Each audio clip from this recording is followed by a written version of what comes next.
जातनिहाय आरक्षण हा सध्या महाराष्ट्रासमोरचा सर्वात ज्वलंत आणि संवेदनशील राजकीय विषय बनलेला आहे। मराठा आरक्षणाचा जर का आपण विचार केला तर मराठा आरक्षणासाठी सरकार समोर उपलब्ध असलेले पर्याय नेमके कोणकोणते आहेत तेही आपण पाहूया। सगळ्यात पहिला पर्याय जो सरकार समोर आहे तो म्हणजे स्वतंत्र आरक्षण प्रवर्ग एसईबीसी। मराठा समाजाला सामाजिक आणि शैक्षणिक दृष्ट्या मागासवर्गीय म्हणून स्वतंत्र असं 10% आरक्षण देणं। महाराष्ट्र सरकारनं 2024 साली हे आरक्षण लागू केलं। आरक्षणाची मर्यादा हे आरक्षण लागू झाल्यामुळे 50%वरनं 62%पर्यंत वाढली। आता हे आरक्षण देण्यात नेमकी आव्हानं कोणती आहेत? एसईबीसीचं कोर्टानं आखून दिलेली आरक्षणाची 50% मर्यादा या आरक्षणामुळे ओलांडली जाते। आव्हान क्रमांक 2 2014 आणि 2018 साली मराठा आरक्षण हे न्यायालयानं रद्द ठरवलेलं होतं। आव्हान क्रमांक 3 गायकवाड समितीचा अहवाल आलेला आणि 50% मर्यादेच्या उल्लंघनावरती सवाल उपस्थित केले गेले होते। सोबतच मराठा समाजातील 84% लोक हे क्रीमी लेअरच्या बाहेर असल्याचा दावा आयोगानं केला।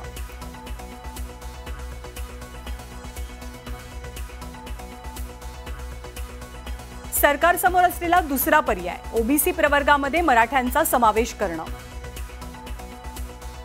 ओबीसींना 27% आरक्षण देणं आणि हीच मनोज जरांगे पाटील यांची प्रमुख मागणी आहे। पण यात सुद्धा प्रमुख आव्हानं पाहायला मिळतात। कायदेशीर आणि सामाजिक दृष्ट्या असं आरक्षण दिलं गेलं तर वादाची शक्यता आहे। आव्हान क्रमांक 2 मराठा समाज हा पूर्वीपासून सामाजिक दृष्ट्या प्रबळ मानला जातो। आव्हान क्रमांक 3 इतर ओबीसी समुदायांचा मराठ्यांच्या समावेशाला ओबीसी मधल्या समावेशाला प्रचंड मोठा विरोध आहे। चौथा आव्हान अन्य ओबीसींच्या आरक्षणाची संधी मराठे सुद्धा त्यांच्या आरक्षणात आले तर ती कमी होण्याची भीती आहे।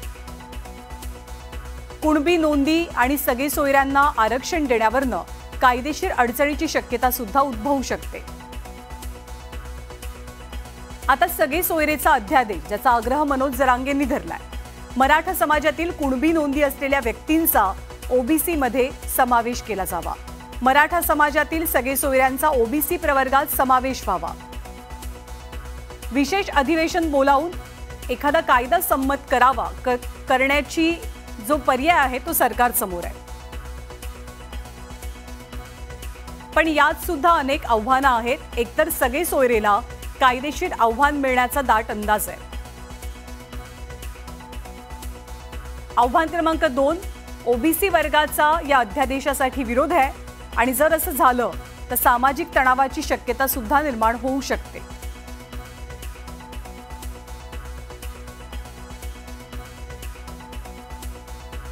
आता पुढचा सरकार समोर असलेला पर्याय म्हणजे आर्थिकदृष्ट्या दुर्बल घटक आरक्षण देणं।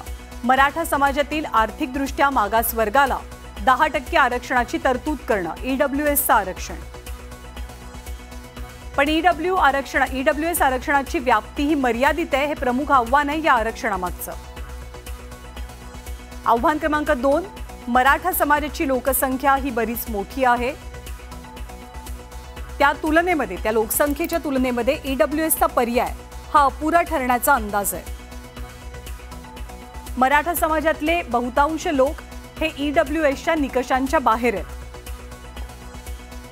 त्यामुळे या आरक्षणाअंतर्गत मराठा समाजाला सर्वसमावेशक लाभ मिळणं हे अवघड आहे किंवा कठीण आहे। एक सगळ्यात महत्त्वाचा सरकार समोर असलेला पर्याय म्हणजे घटना दुरुस्तीचा। मराठा आरक्षणासाठी घटना दुरुस्ती करणं। कारण जर का अधिकचं आरक्षण द्यायचं असेल तर 50% मर्यादा जी आहे आरक्षणाची घटनेद्वारे आखून दिलेली ती शिथिल करावी लागेल। पण यात आव्हानं कोणती आहेत तर घटना दुरुस्तीसाठी संसदेत 2/3 बहुमत असावं लागेल।